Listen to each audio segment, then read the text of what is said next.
नमस्कार. मी आत्माराम विद्या मंदिर ओगलेवाडीतून बोलते. या शाळेतून बोलते. मी आज तुम्हाला गुरुत्वाकर्षण याबद्दल माहिती सांगणार आहे. यामध्ये आपण गुरुत्वाकर्षण म्हणजे काय किंवा गुरुत्वीय बल म्हणजे काय, तसेच बलाचे वेगवेगळे कोणते प्रकार पडतात हे सर्व आपण पाहणार आहोत. प्रथम आपण पाहूया पहिला प्रश्न. एखाद्या वस्तूवर बल लावल्यास काय परिणाम घडून येतो? थोडंसं आठवूया आपण. एखाद्या वस्तूवर बल लावल्यास काय परिणाम घडून येतो? तर जर एखाद्या वस्तूवर बल लावलं तर त्या वस्तूची दिशा बदलते आणि ती वस्तू विस्थापित होते. तसेच वस्तूचा आकारही बदलतो आणि वस्तूची गती कमी जास्त होत असते. आता हे आपण उदाहरणाद्वारे पाहूया. उदाहरणार्थ, एखादा दोरा आहे, तो गोल गोल फिरत आहे, बरोबर ना? आता त्याच्या फिरण्याच्या मोमेंटमध्ये तो आहे आणि तुम्ही बल लावून त्याला हातात धरलं किंवा पाय लावून त्याला थांबवलं तर तो फिरणं बंद होऊन थांबू शकतो. हा झाला बल लावण्याचा परिणाम पहिला. मग याच्यावरून दुसरा प्रश्न आहे, तो म्हणजे तुम्हाला बलाचे कोणकोणते प्रकार माहीत आहेत? आता तुम्ही मागच्या इयत्तेमध्ये बलाचे वेगवेगळे प्रकार शिकलाच आहात. कोणकोणते असतात बलाचे वेगवेगळे प्रकार? तर बलाचे वेगवेगळे प्रकार पडतात. त्यामध्ये पहिला गुरुत्वीय बल, चुंबकीय बल, स्नायू बल, यांत्रिक बल, विद्युत बल इत्यादी प्रकारचे बल असतात, बलाचे प्रकार असतात. हे झाले बलांचे प्रकार. मग याच्यावरून तिसरा प्रश्न येतो, तो म्हणजे गुरुत्वाकर्षण बलाविषयी तुम्हाला काय माहीत आहे? आता सर्व प्रकारचे बल आपण बघितले. गुरुत्वीय बल बघितलं, चुंबकीय बल, स्नायू बल, यांत्रिक बल, विद्युत बल इत्यादी प्रकारचे आपण बले पाहिली. आता गुरुत्वीय बल म्हणजे काय? तर गुरुत्वाकर्षणाचे बल हे एक वैश्विक बल असून, आता वैश्विक बल म्हणजे युनिवर्स म्हणजे स्पेस, म्हणजे गुरुत्वीय बल हे फक्त पृथ्वीपुरतंच मर्यादित नाही, तर ते वैश्विक बल आहे. म्हणजेच युनिवर्स म्हणजे स्पेसमध्ये पूर्ण ब्रह्मांडामध्ये असणारे महत्त्वाच्या बलामध्ये गुरुत्वीय बलाचा उल्लेख होतो. मग हे एक वैश्विक बल असून ते केवळ पृथ्वीवरील 2 वस्तूमध्येच नव्हे तर कोणत्याही 2 खगोलीय वस्तूमध्ये प्रयुक्त होत असते. हे आपण पाहिलेलंच आहे. मग हे जे बल आहे, या बलाचा शोध कोणी लावला किंवा या बलाचा अभ्यास कोणी केला? तर पाहूया आपण गुरुत्वाकर्षण म्हणजे काय किंवा या गुरुत्वाकर्षणामध्ये चा अभ्यास कोणी केला? तर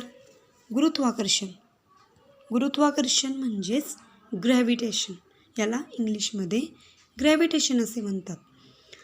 गुरुत्वाकर्षणाचा शोध सर आयझॅक न्यूटन यांनी लावला. हे तुम्हाला माहीतच आहे.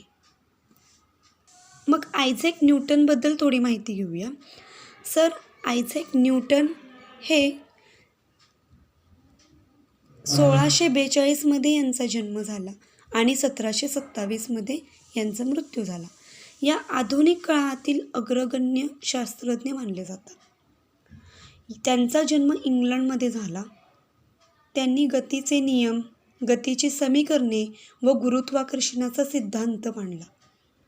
तसेच न्यूटनने प्रकाश, ध्वनी, उष्णता व गणित या क्षेत्रामध्येही उल्लेखनीय कार्य असे केले. मग आपण पाहूया गुरुत्वाकर्षणाचा शोध न्यूटनने कसा लावला. असे म्हणतात की झाडावरून खाली पडत असलेले सफरचंद पाहिल्यामुळे त्यांना हा शोध लागला.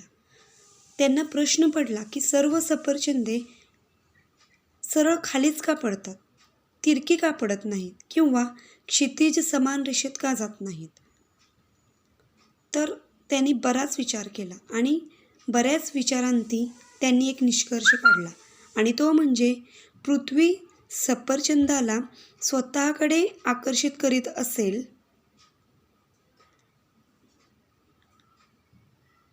व या आकर्षण बलाची दिशा पृथ्वीच्या केंद्राकडे असेल, म्हणजेच झाडावरील सफरचंदापासून पृथ्वीच्या केंद्राकडे जाणारी दिशा ही क्षितिजलंब असल्याने सफरचंद झाडावरून क्षितिजलंब दिशेने खाली पडते. मग आपण आकृतीद्वारे पाहूया.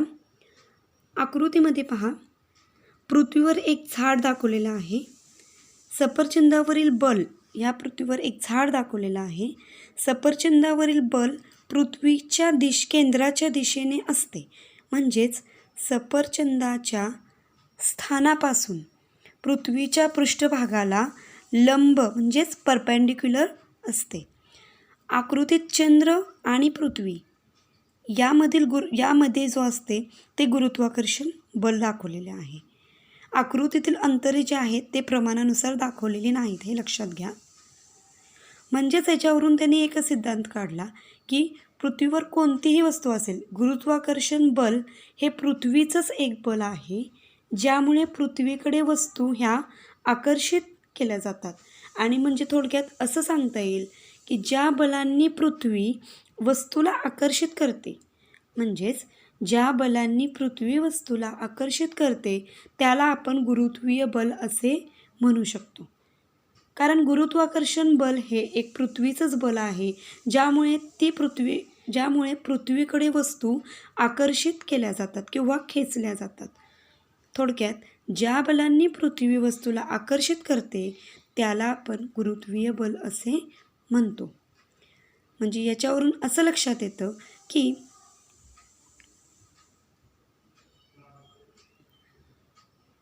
झाडावरील सफरचंदापासून पृथ्वीच्या केंद्राकडे जाणारी दिशा ही क्षितिजलंब असल्याने सफरचंद झाडावरून क्षितिजलंब दिशेने खाली पडते. याचाच अर्थ तेथे गुरुत्वीय बल हे कार्यरत होत असते.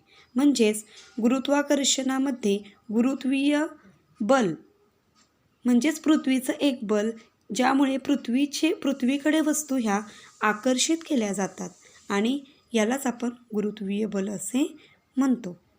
म्हणजेच आज आपण गुरुत्वीय बल म्हणजे काय ते पाहिलं, गुरुत्वाकर्षण म्हणजे काय पाहिलं, किंवा गुरुत्वाकर्षणामध्ये बलाचे कोणकोणते प्रकार पडतात, तसेच एखाद्या वस्तूवर जर बल लावलं तर त्या बलाचा कोणता परिणाम घडून येतो हे सर्व आपण पाहिलं. तुम्हा सर्वांना लक्षात आलं असेल गुरुत्वाकर्षण म्हणजे काय. धन्यवाद.